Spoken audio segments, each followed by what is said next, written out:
குண்டு வெடிப்பில் பலியான அப்பாவி மக்களுக்கு வீர வணக்கம். குண்டுவெடிப்பு பயங்கரவாதிகளுக்கு திராவிட கட்சிகள் ஆதரவு என அர்ஜுன் சம்பத் குற்றச்சாட்டு. மேடைக்கு அருகாமையிலே இந்த தெருக்களில் எல்லாம் குண்டுகள் வைக்கப்பட்டது. 5 மனித வெடிகுண்டுகள். இப்ப கூட அந்த காவல்துறை அதிகாரியுடைய பேட்டி பார்த்தேன். இந்த வெடிகுண்டு மனித வெடிகுண்டா வந்தவங்க மனித வெடிகுண்டுகள். இப்படி இந்த ஊரையே அழிப்பதற்காக ஒரு பெரிய திட்டம் தீட்டி செயல்பட்டார்கள். இதுக்கெல்லாம் காரணம் என்ன?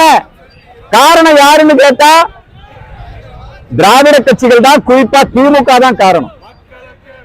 கோவையிலே அல்லுமாவை வளர்த்து விட்டது யார்? திமுக.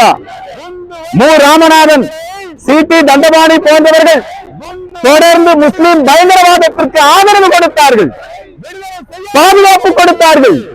சிறையிலே இருந்து தடா சட்டத்திலே கைது செய்யப்பட்டு வைத்திருந்த அவர்களை வெளியே கொண்டு வருவதற்கு ஏற்பாடு செய்தார்கள்.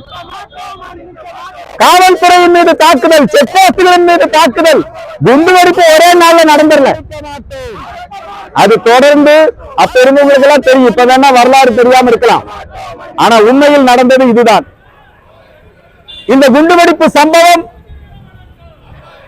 மிகப்பெரிய பாதிப்பை ஏற்படுத்தியது, பல உயிர்களை காவு வாங்கியது.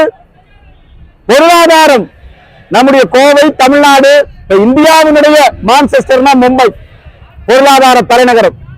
அந்த மும்பையில இதே மாதிரி தொடர்பு கொண்டு வெடித்து வச்சாங்க.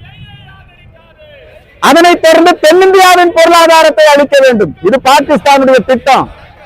நிறைய பேர் கேட்கிறாங்க, என்னங்க இங்க இருக்கிற முஸ்லிம்களுக்கும் பாகிஸ்தானுக்கு என்ன சம்பந்தம்? ஆனால் இவர்கள் எல்லாம் பாகிஸ்தான், பங்களாதேஷ் இந்த குண்டுவெடிப்பிலே சம்பந்தப்பட்டன. காஷ்மீர் பயங்கரவாதி இவர்களோடெல்லாம் தொடர்பு கொண்டார்கள். இந்த குண்டுவெடிப்பு சம்பவத்திலே ஈடுபட்டவர்களுக்கு முழுக்க திராவிடர் கழகம் துணை நின்றது.